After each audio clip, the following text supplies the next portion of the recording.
Boa tarde a todos que já estão nos acompanhando. Eu sou Iris Souto Maior, coordenadora de Direito Urbanístico da ESA Pernambuco. Estamos iniciando agora o novo projeto, das ESAs do Nordeste, não é isso, doutor? Isso. E estamos hoje começando com o doutor Natan Pinheiro, que é presidente da Comissão de Direito Urbanístico da UAB Piauí e também é secretário da Comissão Especial da nossa OAB Federal, na Comissão Especial de Direito Urbanístico. Dê aí as suas boas-vindas, doutor, a quem nos escuta nesse momento. Boa-vinda a todos, boas-vindas. Muito obrigado, doutora Iris, pelo convite. A sua iniciativa ela é realmente algo formidável, porque o direito urbanístico ele precisa dessa liderança, dessa forma de atuação que, da nossa parte, muitas vezes cansa, mas inspira muitos. E o seu exemplo é um exemplo de inspiração, porque todos nós que estamos aqui batalhando todos os dias com essa nova vertente, que é uma vertente não tão nova assim, né, mas que falada mais recentemente por alguns colegas, nós temos o direito urbanístico como uma referência nas nossas vidas. E a doutora, a professora, né, com esse trabalho de articulação com as ESAs de todo o Nordeste, serve de exemplo, serve de modelo para todo o Brasil. Muito obrigado. Queria agradecer a participação dos colegas que estão entrando agora e dar as boas-vindas a todos. Bem, então vamos iniciar nossa missão de hoje, não é? Que Sim. é justamente apresentar aos colegas, aos novos advogados, não é? Esse novo ramo do direito, que para a gente já é bem velhinho, mas para eles, alguns dos nossos colegas estão tendo os primeiros contatos até nessa live nossa, né? Isso. E também os veteranos, né? Para que depois dessa pandemia possam ter aí mais uma opção de trabalho, de atuação. Então, eu aqui socializei já com você um roteiro, né? Para a gente seguir nesse nosso bate-papo. Então, vamos dar início. A atividade urbanística do poder público gera conflitos entre o interesse coletivo, né, e diante, claro, do ordenamento dos espaços habitáveis da cidade. Isso confrontando-se com o interesse privado, que muitas vezes é até representado pelo mercado imobiliário. Surge, então, a lei urbanística, justamente para regular e fundamentar a intervenção do poder público nesses espaços. E, vamos dizer assim, fundamentar, não é? Essa nossa intervenção no domínio privado. Como o senhor enxerga essa importância do direito urbanístico e como pode conceituá-lo para que os nossos colegas possam nos diferenciar dos outros ramos do direito? Não sei se aí no Piauí é assim, mas aqui muitas vezes a gente dá uma palestra quando é no final o pessoal assim, vocês do direito imobiliário? Não, justamente a gente regula o mercado, a gente apronta a casa para o mercado imobiliário empreender. Isso, assim, o que nós temos, doutora, nessa situação aqui no Piauí, por exemplo, né, nós tivemos uma dificuldade muito grande no início do nosso trabalho perante a OAB, né, através da OAB, para formular esse conceito e esse entendimento sobre o que é direito urbanístico. Então, aqui no Piauí, a OAB, por exemplo, criou uma comissão para trabalhar com essa imagem de direito urbanístico e para ver essa necessidade local, digamos, contextualizar o que é direito urbanístico, o que é a atuação do Estado, o que é a atuação do mercado imobiliário.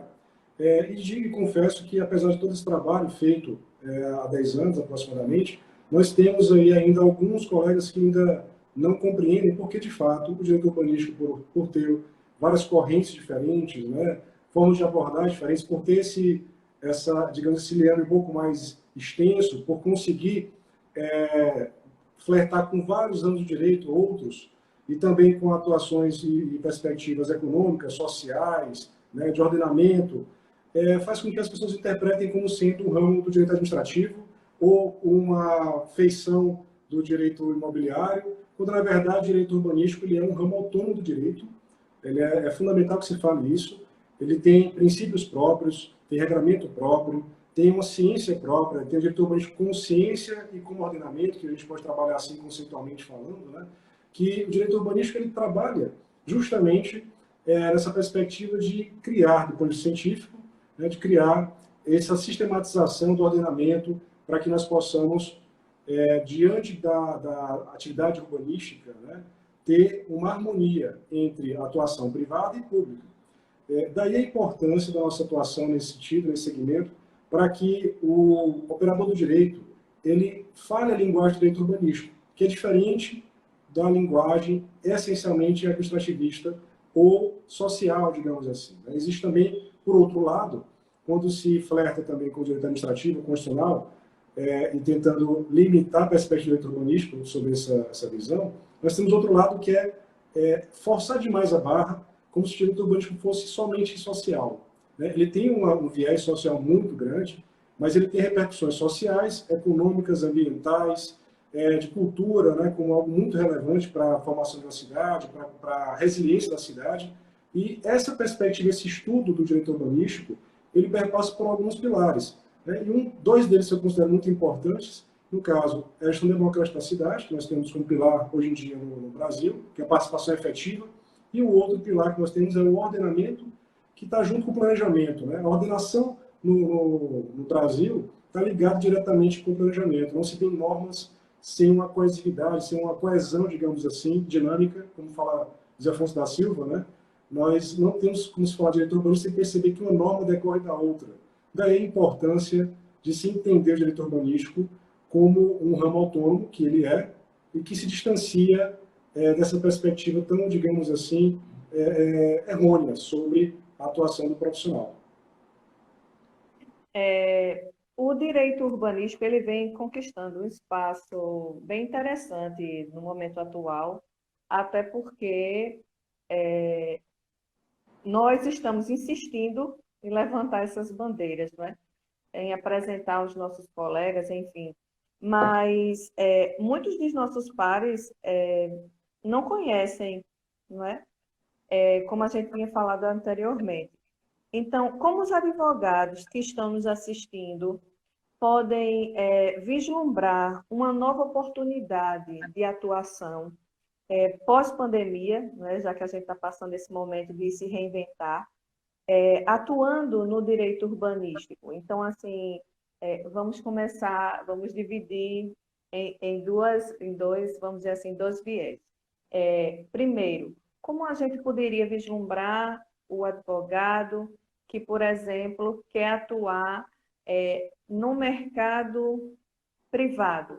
Porque a gente, por exemplo, hoje em dia tem grandes empresas de empreendimentos que contratam advogados do direito imobiliário, confundindo justamente o que a gente faz e o que eles fazem. Mas quando chega lá a obra embargada ou qualquer tipo de situação assim, então o que faltou? Faltou o profissional da nossa área para dar essa assessoria. Então, eu gostaria que o senhor pudesse, primeiro, assim, falar como poderíamos atuar nesse mercado privado. Bem, no direito urbanístico, como se colocou muito bem posto pela doutora, nós temos a possibilidade de atuar, né, tanto pelo viés público quanto privado. No setor privado, nós temos a possibilidade de dar consultorias, né, prestar consultoria para imobiliárias, para construtoras, para o cidadão comum, porque não só se percebendo da demanda, mas na área privada, no setor privado, existe o papel, eu entendo, fulcral, assim, essencial do advogado no direito urbanístico. Eu tive, em 2013, em uma reunião, isso eu sempre relato quando eu estou conversando com alguns colegas sobre direito urbanístico, eu tive uma reunião com colegas de todo o Brasil, no primeiro encontro nosso das comissões nacionais, da comissão, digamos, de direito urbanístico em que existia nos estados, e nesse encontro eu percebi a distância que havia entre a percepção que eu tinha antes da atuação do direito urbanístico, que era essencialmente pública, você no ramo do direito público, eu percebia sempre a atuação do Estado, o Estado fazendo aquela intervenção direta, nessa perspectiva mais de ser tolhido por algum direito seu, etc., esse conflito, do que perceber a perspectiva do privado, apesar de sempre trabalhar com empresas. Eu sempre via essa perspectiva mais voltada do Estado para o cidadão e a regulação da ocupação do solo, porque foi a partir dessa perspectiva que eu comecei a me encantar pelo direito urbanístico. Né? O direito urbanístico ele surge para mim na minha vida como essa ordenação da bagunça, né? Da urbanização do ponto de vista negativo, assim, de você ir urbanizando, degradando espaço, e aí se busca a urbanificação, que seria a solução daquele espaço que ele é degradado, que ele é ocupado de forma desordenada. No Brasil, por exemplo, na época de colonização, nós temos as cidades formadas totalmente desordenadas. E aí, no setor privado, eu sempre indo para o caminho antropológico de formação, começou a ter uma luz maior quando eu encontrei com colegas de São Paulo, do Rio, colegas de outros estados que viviam eminentemente da atuação privada. E foi aí que eu comecei a perceber como o advogado poderia atuar dentro do campo privado. Porque se existe o Estado que ele impõe normas, existe o fiscalizado, existe o administrado, existe aquele que sofre as interseções e intervenções do Estado. E hoje em dia, aqui no Piauí, graças a Deus, graças à atuação de vários colegas nesse sentido, nós temos uma consciência maior sobre a importância do advogado no setor privado para assessorar na imposição de normas, na criação de perspectivas que sejam de solução de conflitos, até mesmo a escolha do empreendimento que você vai implantar. O advogado urbanista é importante, trabalha com o setor urbanístico, porque muitas vezes não se percebe que o prefeito ele pode muito bem mandar bloquear uma rua, que para aquele empreendimento ele seria essencial para a vivência daquele empreendimento.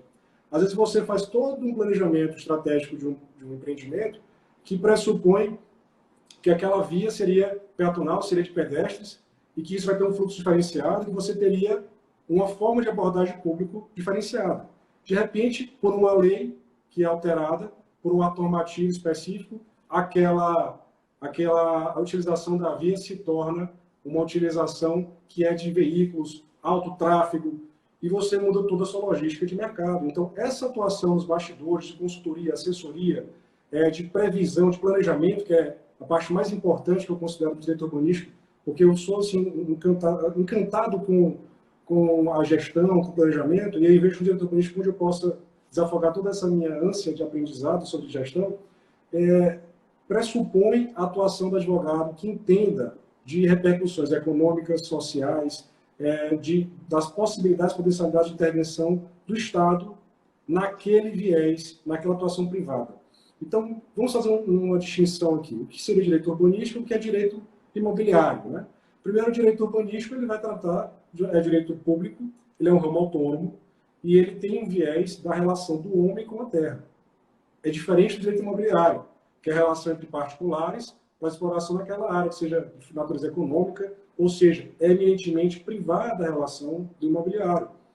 Então, quem é que vai regulamentar essa relação do Estado com o privado? É o direito urbanístico. Como é que vai dar essa concessão de área, essa autorização, esse decreto de loteamento, essa forma de ocupação da área, e tudo isso é do direito urbanístico. Parcelamento do solo, reurb. Né? Então, toda atuação do Estado gera prejuízo ou gera impacto, positivo ou negativo, para a atuação privada. E o advogado assessorando o Estado ou assessorando o poder, mas a iniciativa privada, pode achar nesse meio oportunidades que são muito valiosas. Isso, dentre várias outras oportunidades também. Veja só, o senhor falou uma coisa importante. Outro dia eu estava numa determinada cidade, justamente fazendo regularização. E aí eu não compreendia porque, assim, quantos loteamentos estavam irregulares, mas aí chegou uma pessoa do setor imobiliário e disse assim, mas a gente não consegue regularizar e tudo mais. Eu disse assim, aí eu fiz assim, aqui tem algum advogado urbanista na cidade que possa dar assessoria a vocês nesse... O que é que falta? Aí quando você ia ver qual era a questão, porque assim, eu estava do lado do poder público. Quando você ia ver a questão da documentação, aí você começava a ver que assim, não tinha nenhum estudo técnico da nossa área dando suporte àquele empreendimento.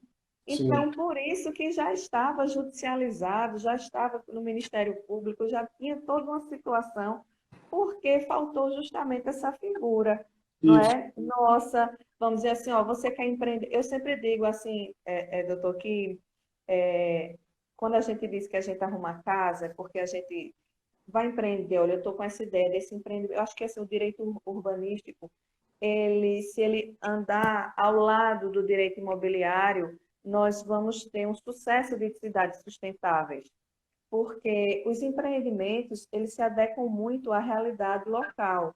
E a partir do momento que a gente planeja junto à cidade, com novos empreendimentos, tendo esse viés do planejamento urbanístico, tendo novos olhares para a cidade, então, desse pertencimento, de como empreender de forma inovada, não é? Então, acho assim que a gente daria muito mais certo. E Sim. aí, assim, a necessidade muito grande de ter esse profissional que faça esse link. Por exemplo, primeiro vai o advogado da nossa área de atuação e depois vem o advogado imobiliário Existe, nesse tipo de empreendimento. eu faço um tipo de analogia, né? O direito imobiliário ele surge, na verdade, não como um ramo autônomo específico, com espinha dorsal própria, né? E daí um conflito muito grande, porque, na verdade, o direito imobiliário ele é formado por um conjunto de ferramentas para que o setor imobiliário possa persistir. Não que o advogado que trabalha com imobiliário não tenha as ferramentas para isso, né? Mas o olhar do profissional que tem especialidade em direito urbanístico, tem essa noção, ele tem uma profundidade um pouco maior nessa seara da relação privado-público. Inclusive em vários aspectos, no tocante, por exemplo, até tributação. Né? A origem da tributação, do direito progressivo, como se dá, por que se dá, o olhar de quem trabalha com direito urbanístico, ele tem uma base de profundidade, agora puxando isso para o nosso lado, bem maior do que quem tem a perspectiva apenas da perspectiva do fiscalizado. Quem vê, isso aqui é ato ilícito ou não é ato ilícito, isso aqui não tem base legal, não tem tipicidade. Se você olhar só por esse crivo, né, e não perceber que o plano diretor é a base jurídica, essencial, a base legal, para se autorizar que o município possa tributar de forma progressiva IPTU, né, nas áreas especificadas do plano diretor, aí você passa a entender que aí existe uma possibilidade de defesa quando o seu constituinte ele é aviltado no seu direito. Agora, se você tem uma perspectiva, como está acontecendo, como tem ocorrido agora, né, a situação de pandemia tem trazido muita intervenção do Estado nas atuações dos particulares.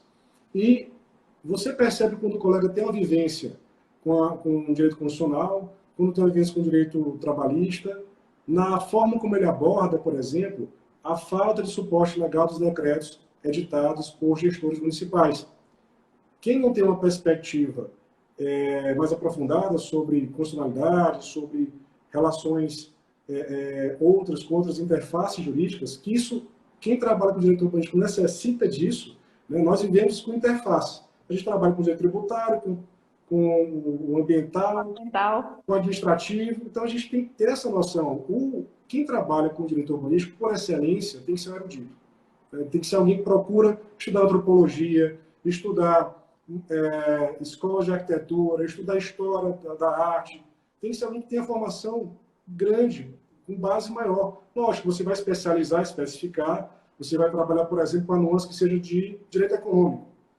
Mas o olhar de quem trabalha com direito urbanístico, considerando o reflexo que a ocupação da cidade, que a atuação do Estado gera nessas relações público-privado, se você não tiver essa base, você não consegue enxergar. Então, conhecimento para quem trabalha com direito urbanístico é essencial. E aí, quando a gente vê colegas que entendem apenas de um modo de vista pragmático, né? Eu vou pegar essa como uma feira, né? Eu vou pegar esse conceito, esse outro conceito e vou juntar, vai dar um resultado. No direito urbanístico não funciona assim. Você tem encadeamento lógico, formal, entre todas as normas, você tem quase uma possibilidade de auditoria, né? Você faz um auditamento, inclusive, uma situação muito interessante que eu tive o privilégio de conhecer é no Tribunal de Contas do Estado de Santa Catarina.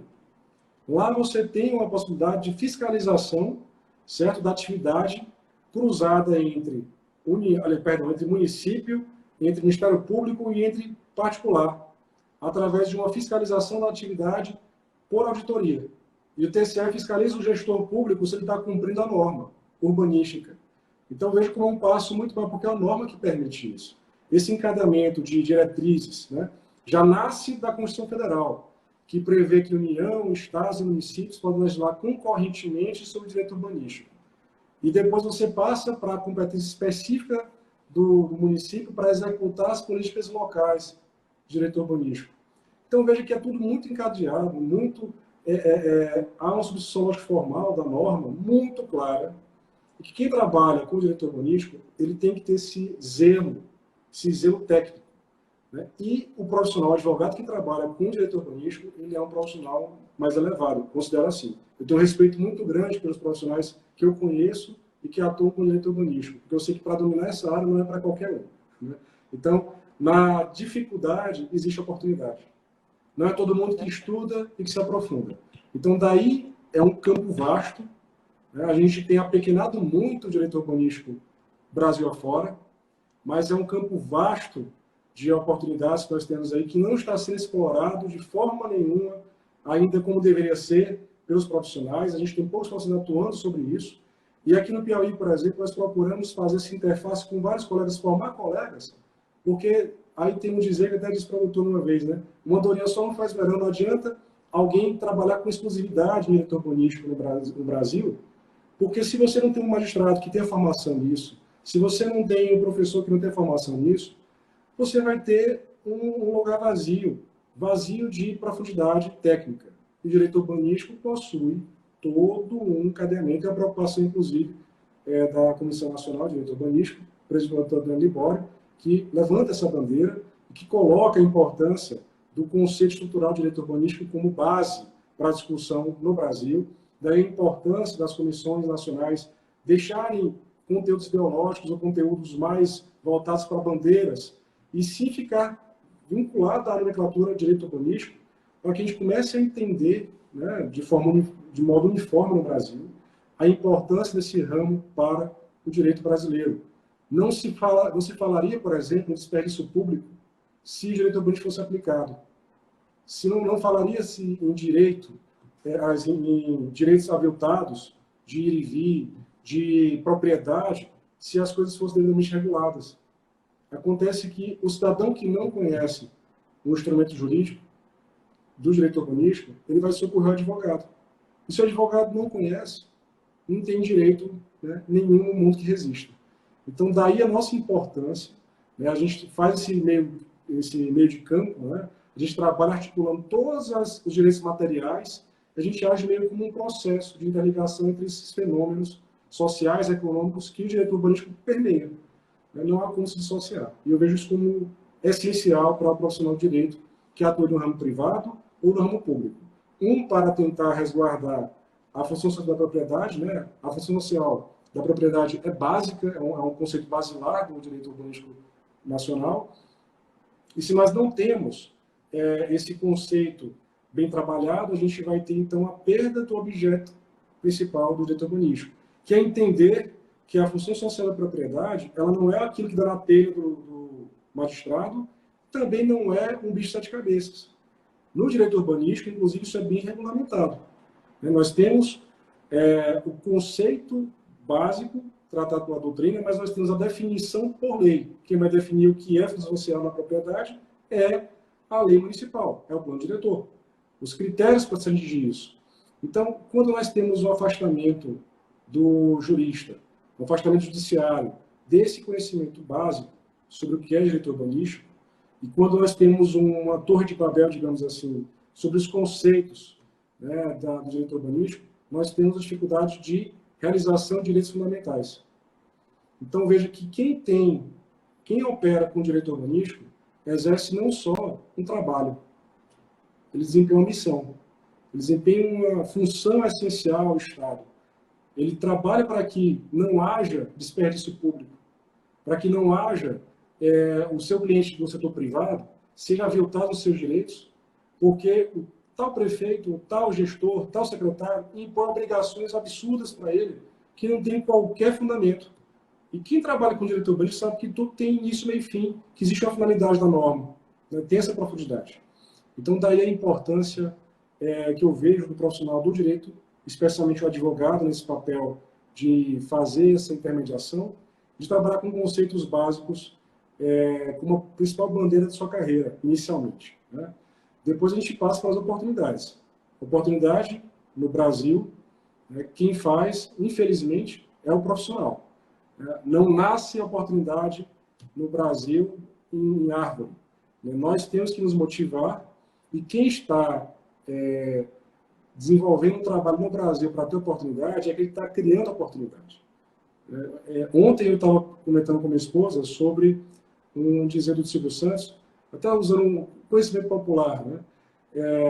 De uma situação muito interessante. Ele falava que no Brasil, infelizmente, não se reconhece o que a pessoa faz de bom, só o defeito.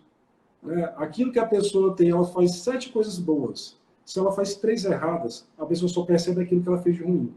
E noticia. E muitas vezes a gente conhece o próximo pelas características negativas dele. Então, veja, num ambiente de mercado tão voraz, tão conflituoso, tão, digamos, até nefasto, assim, digamos, nessa expressão mais pesada, né? Mas algo tão, assim, aviltante, como é que o profissional do direito se posiciona e como é que o profissional do direito urbanístico se posiciona? Porque antes de você se posicionar como profissional urbanístico, do direito urbanístico, você se posiciona como profissional. Depois, como profissional do direito. Então, veja que nossa linguagem hoje em dia, minha função hoje em dia na TAM, é procurar compartilhar o pouco que eu sei, é procurar permear. Por isso que me deixa tão feliz, né, participar de lives como a sua, que procura criar esse entendimento no Nordeste sobre o que é direito urbanístico e a importância, porque nesse caminho a gente entende que o profissional do direito ele vai conseguir trabalhar num espaço mais seguro, menos tumultuoso. E nós vamos conseguir, agora eu vejo alguns colegas arquitetos aqui também na live com a gente, trilhar um caminho tranquilo e que não haja conflito entre o que o urbanista faz, o arquiteto urbanista, e o que o profissional de direito faz. Existe uma briga também aí, não só de reserva de mercado, com profissionais do direito imobiliário, mas também com profissionais que são arquitetos urbanistas. E nós temos que somar esforços nesse sentido. E tudo isso perpassa por uma conversa, um diálogo franco e estudo. Né? Muito estudo e muito conhecimento, porque, como eu falei, quem trabalha com direito urbanístico, né, inclusive arquitetos que trabalham com as ferramentas de direito urbanístico, são pessoas que têm meus aplausos, porque tem que estudar muito, tem que se dedicar muito, e se não tiver essa garra para aprender conceitos tão complexos e tão abstratos, não consegue desenvolver com plenitude esse ramo do direito. E nós temos, na verdade, que ser muito parceiros, né? Porque, por exemplo, quando eles pensam nos planos, nós é que regulamentamos aquilo, transformando em lei para ser executado pelos poderes públicos, por exemplo. Isso, verdade. E Então, tem aí que ter vem a uma questão da linguagem, sintonia. né? Pois é, Mas, a sintonia é muito grande entre isso, eles, perfeito, perfeito. né? Veja só, advogados especialistas em direito urbanístico, no time nos grandes escritórios, e o corpo multidisciplinar de apoio, né? Porque aí, assim, muda muito de figura. Nos escritórios maiores, onde você pode contar com uma boa equipe interdisciplinar, então, assim, começam a chegar novas figuras que não estavam acostumadas, não é, a esse mundo jurídico nosso.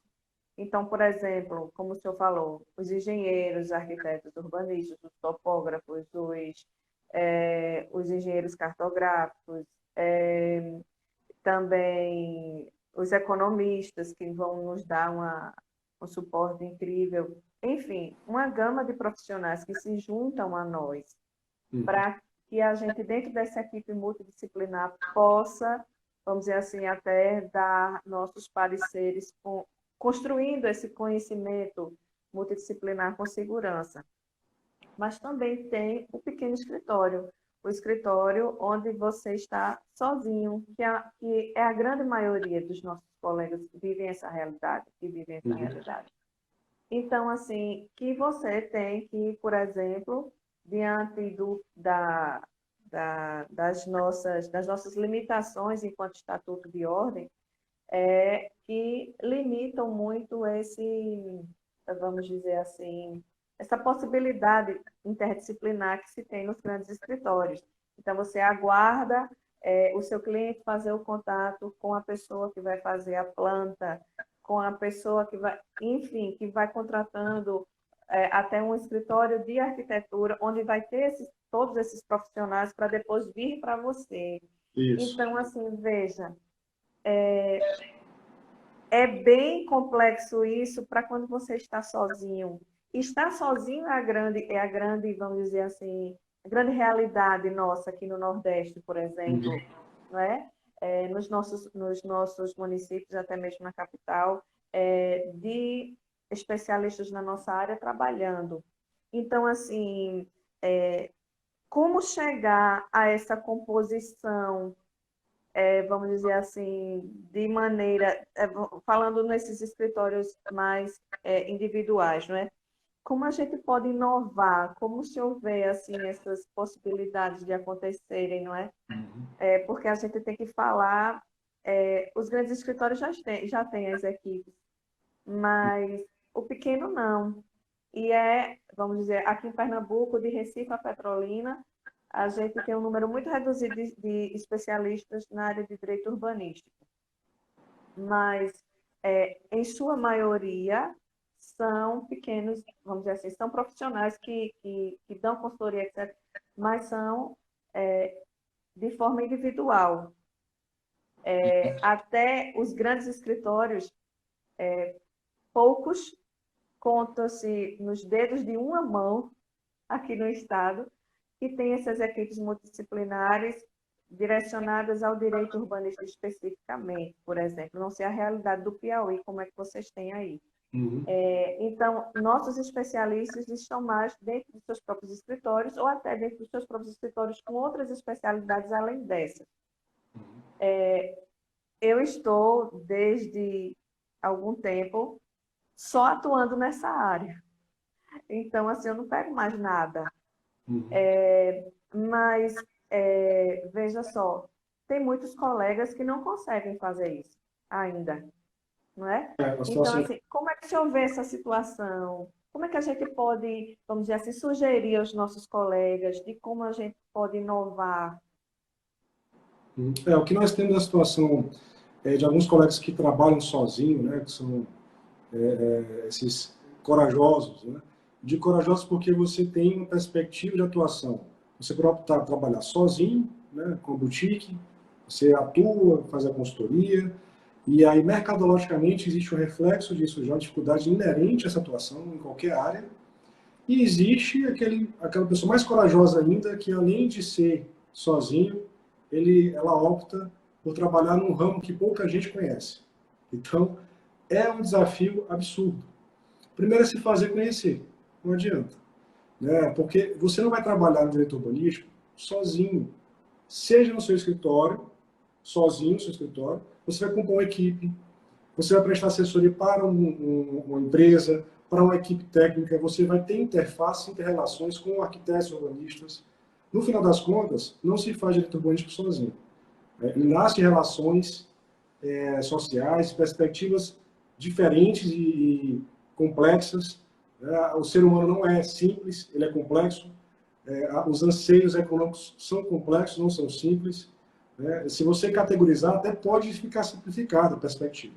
Mas a atuação do advogado, na situação, até respondendo um colega que colocou aqui uma pergunta, né, da atuação prática do advogado, dentro do direito urbanístico, né, ele permeia tanto pareceres orientativos para construtoras, para loteadoras, digamos assim, para trabalhar com loteamento, até para colegas que são arquitetos, que estão fazendo plano diretor, assessorando a equipe, você vai lá e dá norteamento, dá um aconselhamento jurídico. Existe, dentro da perspectiva consultiva, existe um leque muito grande de atuação.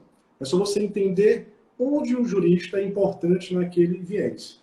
Né? O advogado com uma equipe maior, ele tem um escritório, digamos, que já tem uma equipe, ele consegue absorver demandas mais complexas, né? Elaboração de planos diretores, para fazer assessoria né, que exige um estudo de dados, informações muito mais complexo do que apenas uma leizinha que eu vou fazer aqui, pegando Ctrl+C, Ctrl+V e faço. Né? Você vai ter que verificar se o município tem base de dados, tem banco de dados, se tem legislação sobre cadastramento de dados. Porque se você trabalhar só com uma legislação urbanística pontual, o que vai acontecer? O seu trabalho vai ser perdido. E o plano diretor vai ser só mais uma lei, como é na prática. As pessoas criam mais uma lei e até a hierarquia de normas, que o plano diretor é um pouco maior do que os planos plurianuais, né, e específicos de diretrizes orçamentárias, ele norteia elas, inclusive. Nós temos uma perspectiva, às vezes, errada sobre o plano diretor, como se fosse uma lei ordinária. Né? Então, se você trabalha sozinho, você pode até auxiliar num procedimento, numa consultoria, mas para você absorver demandas mais complexas, né, é um pouco mais difícil. Então, o que é que vai surgir aí para o advogado na área, no setor privado, por exemplo, para atuar? Vai na consultoria, vai no litígio fiscalizado, né? Você assessora uma empresa, aquela empresa sofreu intervenção no seu projeto, a consulta prévia não deu certo, houve um problema em relação a alguma paralisação da obra por alguma irregularidade específica. Então, essas situações pontuais, o advogado vai atuar no contencioso administrativo ou no judicial. Como, por exemplo, se aplica muito o direito de vizinhança, né, até a anunciação de obra nova, que o município gosta de ingressar, para demolir empreendimentos que estão irregulares. Né? A atuação do advogado, nesse caso, permeia esse viés aí do direito urbanístico, porque se trata de intervenção do Estado sobre o uso e ocupação do solo. Existe uma natureza, uma profundidade maior sobre essa construção. Existe um reflexo social, existe um reflexo econômico, e essa análise mais aprofundada, pelo profissional de direito urbanístico, ela pode ser feita na prática, né, como acontece muito. Né? Além dos embargos de obra, de interdição de obra, que muitas vezes colegas do direito administrativo assumem esse caso, mas quem trabalha com direito urbanístico tem um pouco mais de percepção, as obras, o parcelamento do solo, né, a 6766 e as leis municipais que tratam sobre isso, também devem ser objeto de preocupação do direito urbanístico. Uso capião administrativo, né, a questão da reforma, né, urbana, né, a questão da ocupação do solo para o fim social, isso é preocupação do direito urbanístico. A outorga onerosa do direito de construir, né, o profissional que atua com esse advogado que está preocupado se aquele empreendimento vai ter uma outorga mais cara, se aquela área que foi adquirida ela possui um índice de aproveitamento específico que é ruim para o empreendimento, que inviabiliza. Essa preocupação não surge para quem não conhece o instrumento. Quem não estuda esse instrumento não sabe que às vezes comprar um terreno mais barato lá na beira da cidade, nas margens da cidade urbanizada, Nas franjas. nas franjas, como se fala, vai sair mais caro. Porque ele vai arcar com todo o custo operacional de implementação, ele vai, infelizmente, ter que ter limitações de construção, de ocupação, e aí aquele empreendimento que ele sonhou, que a pessoa que só viu o contrato de compra e venda, né, o profissional do direito contratual, olha, compra e venda, beleza. E aí vai estudar a Constituição, o direito de propriedade, mas não estudou o direito urbanístico e o poder que o município tem de restringir o uso e ocupação. Né? Esse fenômeno da função social da propriedade, ele é uma cláusula geral, esse instituto é uma cláusula geral do direito contratual brasileiro e rege o direito contratual brasileiro. Então não tem como você brigar contra ele. É o espinho dorsal do nosso ordenamento jurídico.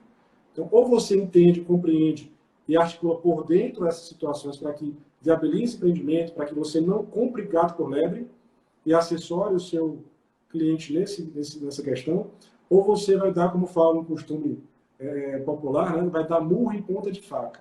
Não adianta brigar com o Estado todo, com a Constituição Federal que prevê essas normas e que impedem aquisições, aliás, não aquisição. Né, a propriedade adquirida é um direito básico, né? Mas o uso da propriedade existe restrição para que não haja problemas sociais, ambientais, econômicos, de segurança pública. Né? Quem estuda direito urbanístico, por exemplo, sabe muito bem a importância que a ocupação urbana e o efeito, né, dessa ocupação sobre a segurança pública. Quem estuda, por exemplo, o caso de Medellín, Bogotá, vai ver como essa ocupação é nociva. Então a pessoa pensa, eu comprei um imóvel lá na franja da cidade, é direito meu, eu quero construir lá, mas você vai gerar uma pendularidade. Lá não tem nenhum tipo de mobiliário urbano, não tem escola, infraestrutura, você vai fazer a pessoa que mora lá tem que se deslocar lá para outra zona para trabalhar, para ter acesso ao trabalho dela, para ter acesso à educação. E você vai ocupar, né, todo o sistema urbano com preocupação privada. Então, no ambiente coletivo, né, o direito urbanístico surge como esse mediador, como essa forma de regularizar essas relações entre o homem e a terra, né, o homem e o solo. O Estado vem para organizar essa forma de ocupação, para que não fique desordenado. Por isso, tem um ordenamento como base essencial do direito urbanístico. Como pensar no trabalho das nossas escolas de advocacia em formar esse novo profissional? Eu tenho uma preocupação muito grande nisso.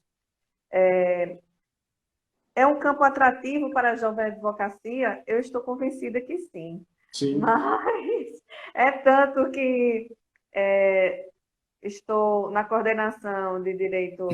Antes era de direito à cidade, só esse ano que mudou a nomenclatura, por insistência até de Daniela. Até queria cumprimentar aqui o presidente da Comissão de Direito Urbanístico da OAB de Pernambuco, Elvio Polito, que está aqui entre nós. Veja só, então, assim, eu estou lá na ESA há uns 5 anos. E aí, quando saiu o usucapião extrajudicial, eu disse para o meu diretor, me deixe em todas as subseccionais do Estado, dizer para as pessoas que você não vai usucapiar numa nuvem. E aí eu vou apresentar o direito urbanístico, é a minha chance. Porque se eu começasse a falar em temática de direito urbanístico sem introduzir essa fala, ninguém ia me dar ouvidos. Então, hoje, pelo menos, aqui no Estado, todo mundo sabe que existe direito urbanístico.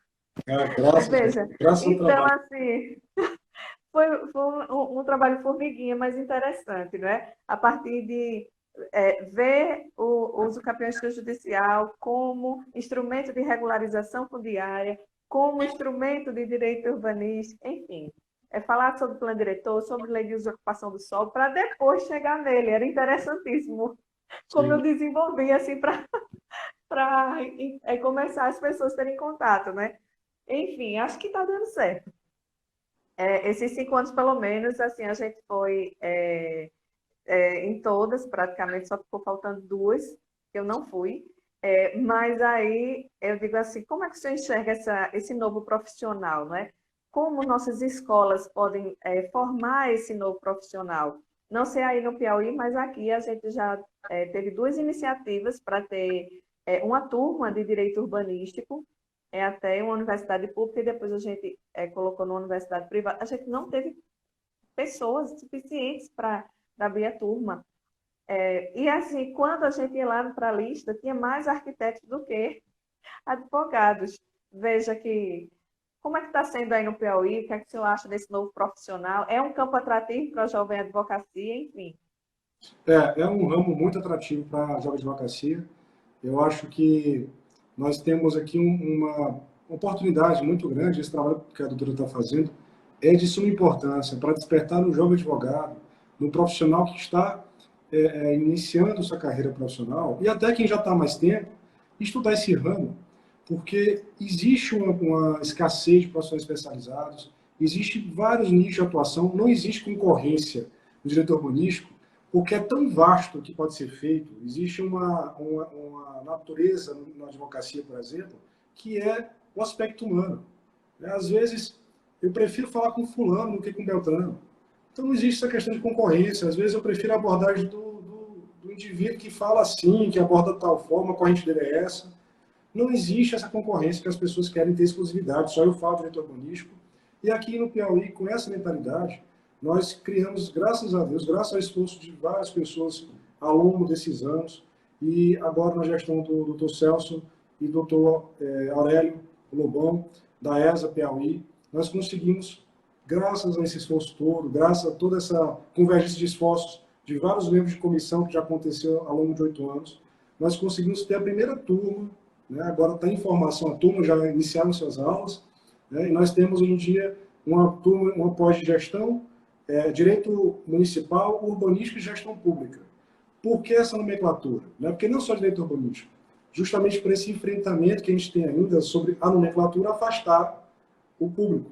Só que a estrutura da pós-graduação, ela é toda voltada para quem vai trabalhar com matérias de direito urbanístico, com direito administrativo e para quem vai ser gestor público, por exemplo. Então, tem desde direito administrativo, constitucional, até eleitoral. E aí, nesse meio que ninguém percebe, lá tem sistema de transporte, tem direito urbanístico, tem instrumento de política pública, lá tem projetos urbanísticos.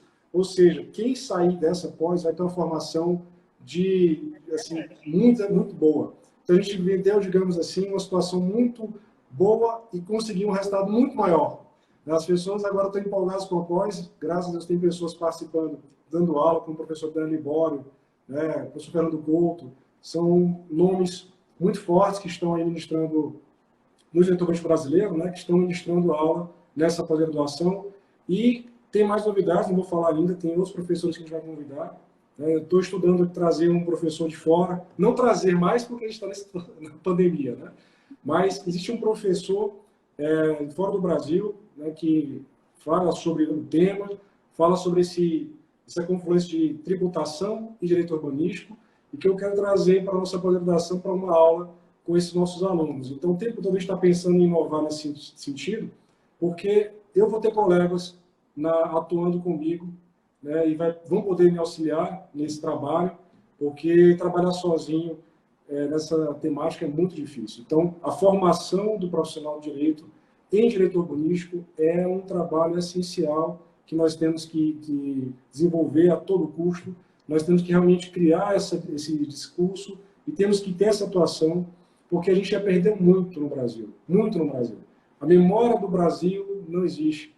A memória de quem fez a cidade, as pessoas que construíram, a paisagem urbanística, tudo isso é conceito muito lúdico, mas isso representa de forma significativa a saúde da cidade. Uma pessoa sem passado não tem futuro, não consegue... Tem pertencimento, não é? Não tem pertencimento, não se sente engajado. E tem outro dado, que aí eu sempre falo em reuniões para deixar isso bem claro. Teresina tem altos casos de suicídio. Por que tem esse caso de suicídio? Nós começamos a perceber que a forma de ocupação da cidade, o uso da cidade e as atividades que existiam aqui na cidade há 10 anos, né, favoreciam esse ambiente caótico, esse ambiente claustrofóbico, esse ambiente que não permitia interação entre as pessoas. E a gente teve 2 fatores importantíssimos que auxiliaram esse processo de melhoria das condições da cidade. Qual? Primeiro, tecnologia, que aproximou a todos. E segundo, a mudança de paradigma da administração pública. Hoje em dia você tem discussões feitas pelo CAU Piauí, pelo CAU-BR, sobre direito urbanístico, sobre urbanismo, sobre cidades. Existe uma pós de patrimônio na Federal que fala sobre cultura, sobre patrimônio, sobre história. Existe uma preocupação muito grande hoje em dia de como viver, né, de como se ocupar a cidade e como isso vai desembocar numa qualidade de vida muito melhor. Né? E não adianta se pensar só em ter meus direitos. Né? Quem mora em cidade, ela tem que fazer por onde, como eu disse no começo da nossa live. Né? Existe, para gerar oportunidade no Brasil, infelizmente ainda, nós temos que fazer oportunidade. Ela não chega a bater na porta. Né? Inclusive, se nós temos uma cidade ruim, nós, enquanto protagonistas, temos que fazer acontecer. Então, daí a importância do princípio da gestão democrática da cidade. Não é princípio para tirar direito de ninguém, ao contrário. É para que a população, efetivamente, diante da possibilidade daquela pessoa que está gerindo, que está governando, não conhecer que existe direito privado, direito fundamental, direito social, tire os seus direitos com alguma norma que seja abusiva. E você possa ter, por exemplo, algum empreendimento que possa também gerar um incômodo para você, né? Seja, digamos, mitigado esses efeitos. Os efeitos ambientais, os efeitos que você tem nocivos, digamos assim, ao meio ambiente, eles sejam mitigados numa perspectiva de participação democrática da cidade. Então, a participação democrática não é dar aos outros. Né? Na verdade, é o contrário, é permitir a fala de todos. e que todos se escutem, que todos possibilitem a participação na construção, e nessa interação saudável, você construa uma cidade que todo mundo se conheça. A gente tem, por exemplo, tive a oportunidade de estar em Bergamo no início do ano, na Itália, onde teve a situação infelizmente, de várias pessoas falecendo, e por causa da pandemia. E lá você tem os obituários, você tem as mensagens para aquelas pessoas, como se a cidade fosse mínima, assim, pequena. No Piauí você tem cidades que têm pouquíssimas pessoas, a densidade aqui é de 12 pessoas por quilômetro quadrado, enquanto em Bergamo você tem 3.100 pessoas por quilômetro quadrado. Olha só a densidade como é diferente. Né? E você tem uma vivência na cidade muito mais sua. É muito mais a pessoa que vive na cidade. E no Piauí tem cidades que as pessoas que moram lá não dão a cara à cidade. A cidade tem um formato padrão. E aí eu queria só para encerrar essa discussão, esse tema, né, essa minha fala sobre esse tema, dar um exemplo de Teresina. Eu não sei como é que está o nosso tempo, mas Teresina, por Temos exemplo... 5 minutos. Pronto, eu vou fazer rapidinho. A história de Teresina é basicamente essa. Né? A capital do estado do Piauí, muito se fala que foi a primeira capital planejada do Brasil, mas, na verdade, nos conceitos que hoje permeiam o direito urbanístico, permeiam o urbanismo, Teresina não seria planejada. Teresina é uma cidade projetada. Porque planejamento se pensa a partir das pessoas que estão ali, das atividades urbanísticas, da situação que existe, da realidade socioambiental que permeia a cidade. E Teresina foi criada, na verdade, numa prancha. Existia uma realidade social na Barra do Poti, que é vizinha, que era a Vila do Poti antigamente, que existia uma população que lá morava, que era vítima de situações naturais, agora esqueci o nome, como é que está o nome, meu Deus do céu? Quando existe invasão de águas e inundações, né, por causa das cheias dos rios Poti e Parnaíba, essas pessoas tinham uma situação horrível de vida. Né? Mas tinha uma estabilidade nesse modo de viver delas. Existia uma cultura local, existia um modo de viver, inclusive pessoas que eram pescadoras, que viviam da pesca local, que tinham uma subsistência específica. Teresina foi criada pensando na perspectiva econômica, projetou-se uma cidade toda idealizada, com praças, com planos retos, né? Bem modernista, mas não é modernista, só que o modernismo não são os traçados retos, homem racional, cidade racional, mas Teresina é bem com praças traçadas, e isso não contemplou a população que morava na Barra do Poti. Tanto que só algumas famílias mais ricas foram para a cidade construída. Pessoas que tinham condições de ter casas edificadas, né, alvenaria, foram para lá e construíram. O que aconteceu? 10 anos depois, de 49 famílias que estavam na cidade que foi edificada, passou a ter 480 famílias morando lá, só que a maior parte era de casas de taipa. E aí surgiu a primeira lei higienista de Teresina, que foi para derrubar e tacar fogo, né? Por fogo, derrubar as casas que não estavam dentro dos conformes urbanísticos. Então, olha só como essa situação de planejamento urbano, como a atuação do Estado pode ser extremamente nociva para a população, e o advogado que não entende essa importância da atuação sua como jurista, como quem estuda, né, pode gerar uma situação de caos e é um peso de oportunidades também, né, na atuação como jurista, como advogado para o mercado. Doutor, foi excelente a nossa live. Eu acho que assim todo mundo que participou deve ter gostado bastante. O objetivo de apaixonar a todos, acho que foi cumprido com êxito diante das suas falas. Eu gostaria que o senhor já deixasse, nós estamos aqui agora há 3 minutos do final, porque senão a live fecha e a gente fica aqui falando. É, encerrasse aí dessas suas palavras finais, para a gente encerrar, já aqui agradecendo a sua gentileza, não é? de acolhimento, e já anunciar que a semana, daqui a 15 dias, estaremos com o nosso colega nesse projeto ESA Nordeste, do Rio Grande do Norte, doutor Felipe, que vai falar sobre regularização fundiária urbana. Então, também será outra live imperdível, né? Que é a especialidade dele. Então, muito obrigada mesmo pela parceria que estamos aí construindo. Então, Iris, eu que agradeço o convite, a oportunidade. Né? Para mim foi um privilégio muito grande ter esse momento com você dividido. Agradeço a quem está aqui nos acompanhando, quem vai também ver essa live posteriormente, vai ficar disponibilizado, acredito. E Sim, temos um trabalho aí muito longo pela frente, né? Tanto no âmbito local como nacional, e verdade. estamos de portas abertas para discutir sobre isso na Comissão Nacional. Atualmente estou secretário assessorando a Comissão Nacional de Direito Urbanístico, e o que precisar, estamos aqui à disposição para auxiliar, e quem sabe fazer um evento aí nordestino de direito urbanístico, Com né, em certeza. próximos aí, tudo bem? Mas muito obrigado, um grande abraço, doutor. Eu que agradeço. Eu que agradeço. Boa tarde, pessoal, que esteve aqui conosco até agora. E a todos os colegas, né, que vêm contribuindo para esse nosso projeto ESA Nordeste.